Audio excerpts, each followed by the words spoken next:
Hello students, how are you? Good. Okay, let us start about our next topic. Our topic is abnormal profit, normal profit and losses. आप कोई भी business जब start करोगे तो क्या होगा, आपको कई बार ज्यादा प्रॉफिट भी मिलते हैं, कई बार थोड़े कम प्रॉफिट भी मिलते हैं और कई बार आपको लॉसेस भी मिलते हैं। ठीक है, अब ऐसा तो नहीं होता कि कई बार लॉस हो गया तो आपने बिजनेस छोड़ दिया। नो, आप क्या करते हो, कुछ टाइम के लिए मार्केट में बने रहते हो सकता है जब सीजन चेंज होता है या कोई फेस्टिवल आता है तो क्या होता है, प्रॉफिट फिर से आपको मिलने लग जाते हैं। ठीक है, तो इकोनॉमिक में क्या होती है, 3 कंडीशन हर एक प्रोड्यूसर को फेस करनी पड़ती हैं। फर्स्ट इज अब नॉर्मल प्रॉफिट। वो क्या होता है, फर्स्ट इज अब नॉर्मल प्रॉफिट जब टोटल रेवेन्यू कुल आय ज्यादा हो टोटल कॉस्ट से, कुल लागत। ठीक है, जितना उसको मिल रहा है। ठीक है, मान लीजिए उसका जो बिजनेस है वो बिजनेस कर रहा है तो उसको कुल कितना मिल रहा है, 10,000 उसको टोटल रेवेन्यू मिल रही है। ये क्या है, कुल आय। टोटल कॉस्ट, अब उसकी कॉस्ट कितनी आ रही है, 500। ठीक है, तो ये क्या है आपकी टोटल कॉस्ट। अब प्रॉफिट कितना हो रहा है उसको, 500।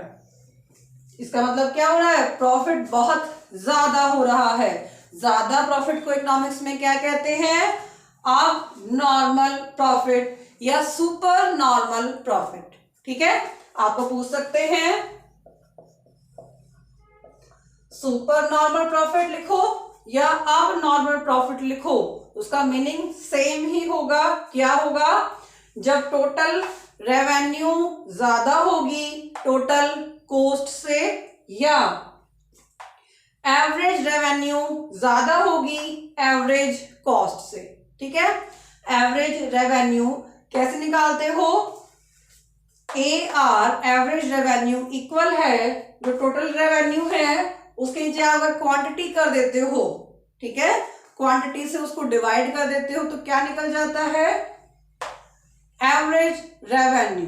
ठीक है, एवरेज कॉस्ट कैसे निकालते हो, टोटल कॉस्ट को अगर क्वांटिटी से डिवाइड कर देते हो तो क्या निकल जाती है, एवरेज कॉस्ट। ठीक है, तो ये दोनों क्या होनी चाहिए, अगर ग्रेटर है तो क्या बोलोगे, अब नॉर्मल प्रॉफिट या सुपर नॉर्मल प्रॉफिट आप गेन कर रहे हो।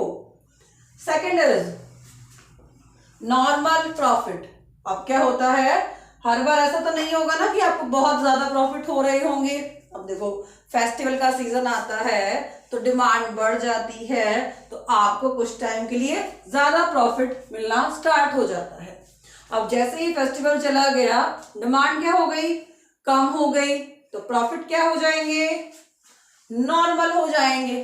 ठीक है, अब नॉर्मल प्रॉफिट कैसे बोलते हैं इकोनॉमिक्स में, जब टोटल रेवेन्यू टोटल कॉस्ट के इक्वल हो, वो क्या होगा, नॉर्मल प्रॉफिट। ठीक है, या एवरेज रेवेन्यू इक्वल हो एवरेज कॉस्ट के, तब भी क्या होगा, नॉर्मल प्रॉफिट।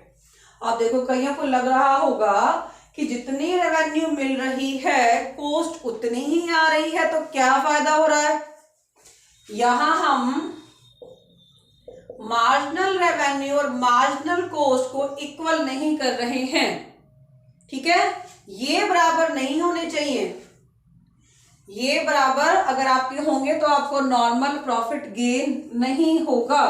आपका क्या होना चाहिए, सिर्फ टोटल रेवेन्यू और टोटल कॉस्ट एक दूसरे के equal and average revenue and average cost एक दूसरे के इक्वल होने चाहिए। ठीक है, लास्ट इज लॉसेस। लॉसेस कब हो रही होंगे, जब आपकी कॉस्ट ज्यादा आ रही होगी और रेवेन्यू आपको कम मिल रही होगी। जितना आपका खर्चा है बनाने का वो ज्यादा आ रहा है, ठीक है, और आपको रेवेन्यू कम मिल रही है तो क्या होंगे, सिंपल आपको लॉस हो रहा होगा। ठीक है, तो लॉस कैसे होगा, जब आपकी कॉस्ट ज्यादा होगी किससे, रेवेन्यू से, ठीक है, तो क्या होंगे, आपको लॉसेस हो जाएंगे। या आपकी एवरेज कॉस्ट ज्यादा होगी एवरेज रेवेन्यू से, तो क्या होगा, आपको लॉसेस मिलेंगे। ये इकोनॉमिक्स की लैंग्वेज में लॉसेस और प्रॉफिट निकालने की टाइप्स हैं।